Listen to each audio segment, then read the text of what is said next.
बिस्मिल्लाहिर्रहमानिर्रहीम। लाखों करोड़ों दुरूदो सलाम मोहम्मद मुस्तफ़ा सल्लल्लाहु अलैहि वसल्लम और आले मोहम्मद पर। मैं हूं उमर दराज गोंदर। वो कहते हैं कि आप लम्हों में गलतियां करते हैं और सदियों के अंदर उसकी सजाएं पाते हैं। सियासी जमातें हों, इंसान हों, कोई गिरोह हो, कोई ग्रुप हो, वो भी ऐसे ही करते हैं, गलती करते हैं, फिर उस गलती से अगर सीखा जाए तो सीख के आगे बढ़ा जाता है। आज जनरल साहब वाली गलती के हवाले से एक बात हो रही है। आपको याद होगा पाकिस्तान तहरीक इंसाफ के दौर में कैसा मौका आया था जब जनरल बाजवा को तौसीह देने की बारी आई थी और उस सारे मामले को लेकर पार्लियामेंट के अंदर ले जाया गया था। तो उस सारे मामले को अच्छे तरीके से टैकल किया जा सकता था, लेकिन पाकिस्तान तहरीक इंसाफ ने जनरल बाजवा को तौसीह दी थी। फिर वही जनरल बाजवा इमरान खान की हुकूमत को ले डूबे थे और उस एक्सटेंशन में पीपल्स पार्टी शामिल थी, नून लीग शामिल थी।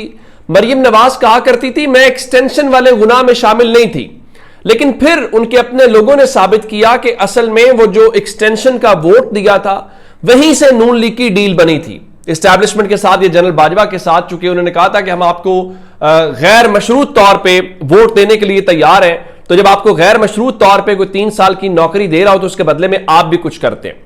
लेकिन असल सवाल था पाकिस्तान तहरीक इंसाफ का कि क्या पाकिस्तान तहरीक इंसाफ को एक्सटेंशन देना गलती थी।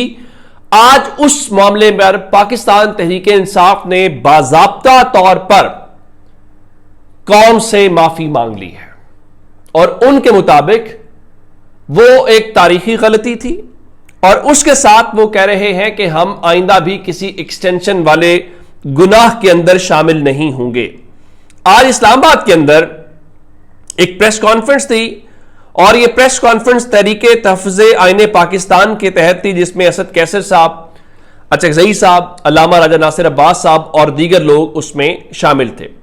तो उसमें असद कैसर साहब ने कहा कि जनरल बाजवा की तौसीह के फैसले पर कौम से माफी मांगते हैं, आइंदा भी किसी तौसीह का हिस्सा नहीं बनेंगे। अब अगर ये बात ठीक है तो मेरे ख्याल बहुत सारे मौक़ों के ऊपर फिर भी आना है, पाकिस्तान में तौसीह की चीजें फिर भी आनी है। अब उस पर क्या होगा? अच्छा, उसके अलावा जो 27वीं आईनी तरमीम के मामले के ऊपर भी असद कैसर साहब ने और अपोजिशन ने आज बात की है और असद कैसर साहब ने कहा जी इस हाइब्रिड निजाम के जरिए मुल्क को नहीं चलाया जा सकता और 27वीं आईनी तरमीम का जो शोशा आ रहा है उस हवाले से हम वुकला बरादरी को अप्रोच करेंगे। नहीं, वुकला बरादरी ऑलरेडी है। वुकला बरादरी आपके लिए क्या करेगी? असल बात यह है कि आपके पास सियासी प्लान क्या है, आप हुकूमत को रोकेंगे कैसे, उनके ऊपर दबाव कैसे डालेंगे, असल खबर यह है। बाकी तो सारी बातें हैं। इसमें अचकज़ई साहब भी बोले और अचकज़ई साहब ने इमरान खान जेल कैसे काट रहे हैं और नवाज शरीफ साहब ने जेल कैसे काटी थी उसके ऊपर उन्होंने बात की है। और अचकज़ई साहब ने कहा कि नवाज शरीफ और उनकी बेटी से मुलाकात के लिए जुलूस जाते थे। मैं जेल में नवाज शरीफ से मिलने गया तो एक जलसा होता था। मौजूदा हवलदार स्पीकर भी नवाज शरीफ से जेल में मुलाकात के लिए जुलूस का हिस्सा होता था। अयाज सादिक ने अरकान को हाजिरी न लगाने पर नाअहल किया। पार्लियामेंट से अरकान असेंबली को गिरफ्तार किया गया। उस वक्त अयाज सादिक को अपनी अथॉरिटी याद न आई। असल बात यह है अयाज सादिक क्या करें, उनके हाथ में है ही क्या कुछ, या वो कितने बाइख्तियार है। वो जाती तौर पे जितने भी रख रखाव वाले या उनके लोग तारीफ करते हों, लेकिन इस मुल्क में वजीर आजम के पास इख्तियार नहीं होता, स्पीकर के पास क्या इख्तियार है। किसी ने आज कहा था कि नवाज शरीफ जो है वो मज़ाहमत की बात कर रहे हैं। नवाज शरीफ से के पास इतने इख्तियार है कि वो मर्जी से अपना मफलर चेंज कर सकते हैं, अपना मास्क चेंज कर सकते हैं। इससे ज़्यादा उनके पास इस किस्म की कोई वो चीज़ नज़र नहीं आती। तो अब ये जो सारा सिनेरियो है, पाकिस्तान तहरीक इंसाफ पहले भी खान साहब भी कहते रहे जनरल बाजवा वाली वो गलती मानते हैं, लेकिन आज बाज़ाब्ता तौर पे पाकिस्तान तहरीक इंसाफ ने कौम से माफ़ी मांग के अच्छा काम किया है। कुछ चीज़ें तारीख में दुरुस्त होनी चाहिए और मान लेना चाहिए, आगे बढ़ना चाहिए। मैं मज़ीद खबरें आपको दूंगा।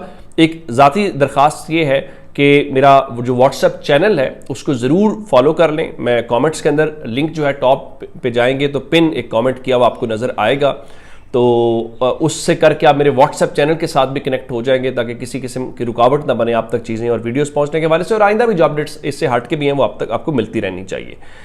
अच्छा, उसमें एक चीज़ और है जी कि पाकिस्तान तहरीक इंसाफ जो है उसमें 2-4 बातें हैं। पहली बात यह है कि शेर अफजल मरवत को लेकर बातें हो रही थी, उनकी वापसी को लेकर, फिर उन्होंने इमरान खान की फैमिली को लेकर बातें की। तो बैरिस्टर उमैर खान न्याजी कह रहे हैं कि शेर अफजल मरवत की वापसी जो है उस हवाले से किसी किस्म का कोई फैसला नहीं हुआ।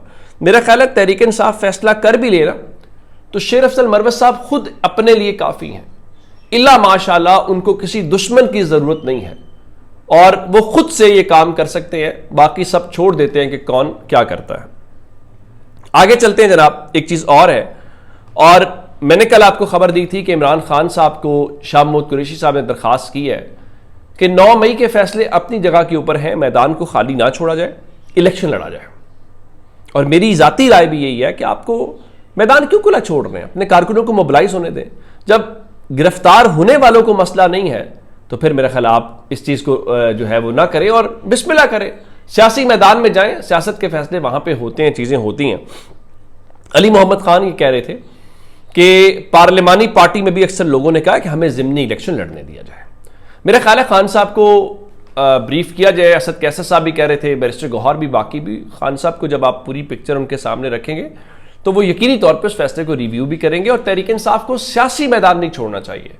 जब आपको सिस्टम मैदान में से निकाल रहा है तो वो किसी वजह से निकाल रहा है, तो सिस्टम को छोड़ के जब आप खुद भी निकलेंगे तो फिर मेरा ख्याल है कि आप उनकी जो एक पूरी एफर्ट है उसको कामयाब होने देंगे, जो कि आपको नहीं होने देना चाहिए। आपको मैदान के अंदर रहना चाहिए। अब मैदान वाली सूरत हाल ये है कि फवाद चौधरी साहब कह रहे जी पाकिस्तान तहरीक इंसाफ जो है वो रियासत मुखालिफ जो सोशल मीडिया अकाउंट्स हैं उनसे खुद को अलहदा करे। तहरीक इंसाफ को कोई भी उनको नहीं कहेगा आप रियासत मुखालिफ के साथ खड़ा हो, लेकिन तहरीक इंसाफ को रियासत मुखालिफ जमात है, वो विफाकी जमात है, चारों सूबों में उनका वोट है। अगर इससे कोई विफाक को जोड़ सकता है तो वो इमरान खान है जो फेडरेशन की बुनियाद है। और एक और बात के अकाउंट से अलहदगी तब होती है जब वो उनको ओन करें। क्या तहरीक इंसाफ ओन करती है उन अकाउंट्स को? अब कोई उनके नाम के ऊपर कुछ करता भी रहे तो उसके जिम्मेदार वो तो नहीं है। यानी आपके नाम के ऊपर कोई अकाउंट बना ले तो क्या आपको उस बुनियाद के ऊपर ये होना चाहिए कि आप उसके जिम्मेदार हैं? तो मेरा ख्याल है ये कहना और पाकिस्तान तहरीक इंसाफ को रियासत मुखालिफ समझना ये भी एक ज़्यादती है। अब इमरान खान के ऊपर सब कुछ हो रहा है। क्या इंडिया पाकिस्तान की जंग में वो इंडिया की फौज के साथ है? नहीं, पाकिस्तान की फौज के साथ है, एक बात।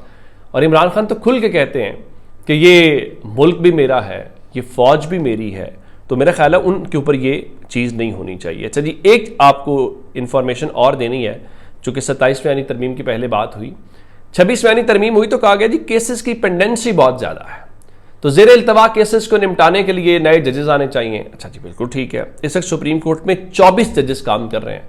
आपने 11 जजेस नए जो है वो लेके आए ताकि उन 13 जजेस का इलाज किया जाए। तो अब गर्मी की छुट्टियों के बावजूद पिछले हफ्ते सुप्रीम कोर्ट ने 380 केसेस निपटाए, लेकिन जो टोटल केसेस की तादाद है वो 57,238 तक पहुंच गई है। तो कहने का मतलब ये हुआ कि केसेस कम नहीं हो रहे। और 27 जून के बाद आईनी बेंच ने एक भी केस की समाअत नहीं की। आईनी बेंच हर उस केस की समाअत करेगा जहां पे हुकूमत, इस्टेब्लिशमेंट, उनके मफादात के हवाले से कोई जल्द अज जल्द फैसला करना हो।